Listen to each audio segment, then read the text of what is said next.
thanks for coming back to see my second week of Inktober. I should be glad when this is at a stage where I can stitch it together in a book, because these loose pages are getting a little bit annoying. Okay, so last time we ended up with when fictional Laura was making a little passport to put the sketches in. On day 8, Laura goes for another walk. This time it's a hike, not a trek. If you remember from the last time, I'd looked up that a trek was a really long walk that goes over multiple days, whereas a hike possibly could go overnight, but it's usually a one-day walk. So in this instance I did a smaller local walk. I didn't actually do it, but you know, for the sake of the story, I did a walk. And this image of myself with the map, I actually took a photo of myself in my bedroom using the timer on the camera, just kind of pretending to hold a map so that I could get this. And I had the rucksack on with a jumper in the back because I thought I'm not gonna load it up properly with lunch and flask and whatever, but I wanted it to look like the rucksack was full. So I'm actually pretty pleased with this one. I think this might even be my favourite one so far, which is a strange thing to say because it's my backside. And again, if you wanted to pause the video and read the story, you can, but I'm planning at the end of the month to do a separate video reading through the story. Although I am starting to wonder if that was a wise choice, because although each chapter is only short, by the time we've got 31 of them, I imagine it is going to be pretty long, that last video. So we'll see how that goes. And then the next day our word was sun, and this one is loosely based on something that did actually happen to me some years ago. I went with a friend to the Sun Inn pub, which is local to where we live, and we planned to just have a quiet evening, just having a good old chat and catch up, but it was the quiz night. And in the story we join in the quiz, but in the real world we just finished our drinks and then left and went home to continue our quiet chat. Day 10, our word was nomadic, and again this is loosely based on past experience, or it's a combination of things really. In the chapter I mention that I'm going to visit a friend, and passing the village green we see this traditional gypsy caravan and horse, and the friend that I'm talking about visiting, I do actually drive past a green area on the way to her house where it previously I had seen a caravan similar to this. So it's kind of like a mashup of different things that have happened. And also in the story I mention about a book that I bought when I was a teenager, which was about a travelling family in Scotland. And this is the book that I had in mind, The Yellow on the Broom by Betsy White. It's a really lovely lovely book. I think it was, I mean, I bought this copy in 1990, but I think it was originally published in 1979. Yeah, so then after I'd written this chapter and I was thinking about this book, I did actually dig the book out, and it probably will be the next book that I read when I finish the one I'm currently reading. Day 11, we had snacks.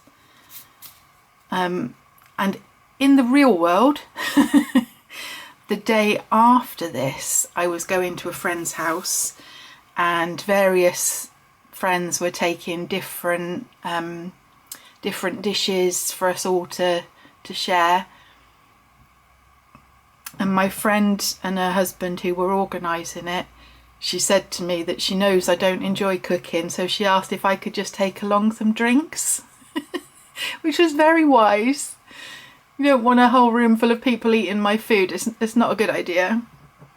But yeah, in the story I've made these roasted chickpea snacks, and I have done this in the past and they've been nice, but recently I've tried it and I just can't get them crispy enough. I don't know what I'm doing wrong. I'd like to blame my oven because it's old, but I think it's just me. I'm just bad in the kitchen. But I'm not going to give up. I'm going to keep trying.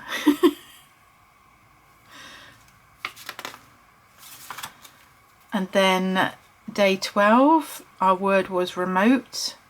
And having already been on a trek and a hike, I didn't want to do remote in the sense of, you know, going for a walk somewhere remote. So I thought, well, at the moment I am looking for work, and some of the jobs I'm applying for do include some working from home. So I thought, right, okay, we'll go for remote working. And in the story I tidy up my desk because I've got an interview for a remote working job.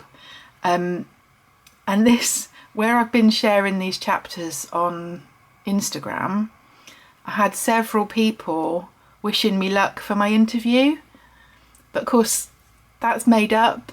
It's true that I am looking for work, but this month I haven't had any interviews, so I'm hoping that this chapter will come true soon. And then day 13, I'm sort of ashamed to show you this one. I really hate this one. My idea for this is you know, coming home in the evening as the sunset with the horizon, like looking over my town.